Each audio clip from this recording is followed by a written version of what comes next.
Brian, you'd have to ask them. I don't. All right. That's their You won't answer. You won't answer a question. I'm not going to continue. Quite frankly, sir, you don't know how to have a conversation. And here's why you won't get rid of him. Here's why you won't answer the question. Herb is next on PTL. What's up, Herb? Well, Brian, I just want to say this. I agree with you. The N word should not be used on any platform. I mean, it's an offensive word. Well, we agree. We know that it's been like that. We agree, Herb, and I think most people would agree with us, regardless of whether you and I might disagree on politics or policy. It's a horrible word, right? And it doesn't really matter what race, right, Herb, what religion you are. You shouldn't be allowed on any social media platform to attack somebody based on skin color or religion. I mean, it seems pretty simple, right? Okay, so let's talk about the religion part. Sure. And I've called you about this a long time ago. Yep. And I don't think you're going to stop saying it, but you offend Christians every time you say Cheeto Jesus.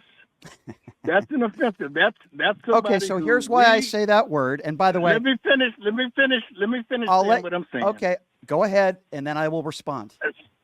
So the point being is that offends us.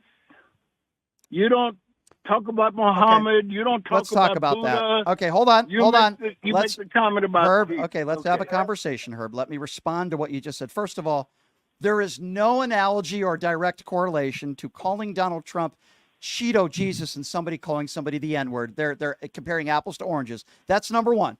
Number two, when I use the term Cheeto Jesus, here's why I use that term. As you know, many people in some religions, like Christianity, look up to Jesus Christ as their Lord and Savior, and that's fine. I have absolutely no problem with that. You're entitled to do so. However, the reason why I put Donald Trump's name in there, Cheeto Jesus, in reference to the people out there that I am mocking that look up to Donald Trump like he's Jesus. So if any Christians out there have a problem with me using the term Cheeto Jesus, I will give them the same explanation that I give you. They look up to Donald Trump like he's Jesus. What do you think Jesus would say? Hold on. What do you think Jesus would say about Donald Trump? A perpetual liar, a man who's got 5 kids with 3 different women, who has been attacking women, minorities, people of color for decades. So if people, I'll be very clear to end this, and then we can move on to something else, Herb. For any Christian out there that takes offense with me calling Donald Trump Cheeto Jesus, shove it. Next. Let's go back to your original premise. You said that there's no comparison between that and the N-word. There isn't. I'm black. Listen to me. I'm black. Okay. I don't want to be called the N-word. However, I'm also a Christian, and that's more important to me than being black. Okay, so when you listen to me, just listen for a change, Brian. I have been listening to you, and you're not making any sense. When you say, okay, I'm not making any sense to you. No, or many people. Problem. You're being the arbiter. You're offended, of what's right. Sir. Brian, sir, why don't you listen? I have been listening to you. You are trying to make the comparison. As a black man, somebody calling you the N-word, to me going on the air and mocking Donald Trump and calling him Cheeto Jesus. Herb, you're entitled to your opinions, but with all due respect, that is ridiculous. The N-word dates back to time, and I think we all know how hurtful that word is to all Americans, especially those that are African Americans. I tried to give you a basis of why I call him Cheeto Jesus, mocking those people who look up to him like he's Jesus. And now I'm starting to question you. Do you look up to Donald Trump like he's Jesus, Herb? Can you please answer that question for me? Brian, no, I don't. Okay, I'm glad. Okay, hold on. I'm glad to hear you say that, Herb. I'm glad.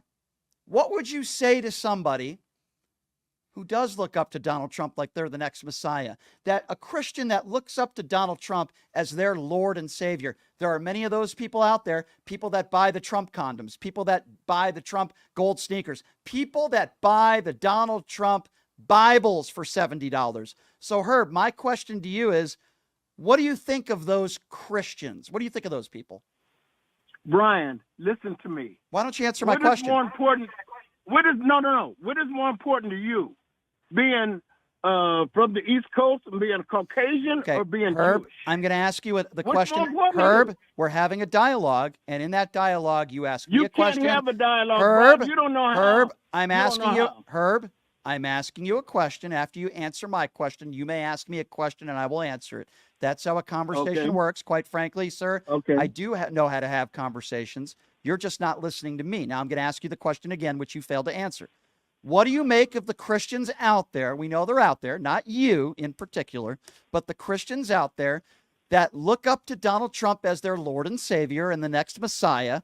They buy the Trump Bibles, they buy the Trump condoms, they buy the Trump everything. They look up to him like he is their God. What do you make of those specific Christian people that I see at some of his rallies? What do you make of those people, Herb? Brian, you'd have to ask them. I don't. All right. That's their You won't answer. You won't answer a question. I'm not going to continue. Quite frankly, sir, you don't know how to have a conversation. And here's why you won't get rid of them. Here's why you won't answer the question. Because you know I'm right. Those people are cultists, and they're an embarrassment to your religion. You won't answer the question because you know I'm right. They're an embarrassment to Christianity. Those are the people when I refer to Cheeto Jesus, because they look up to Donald Trump like he's the next Jesus.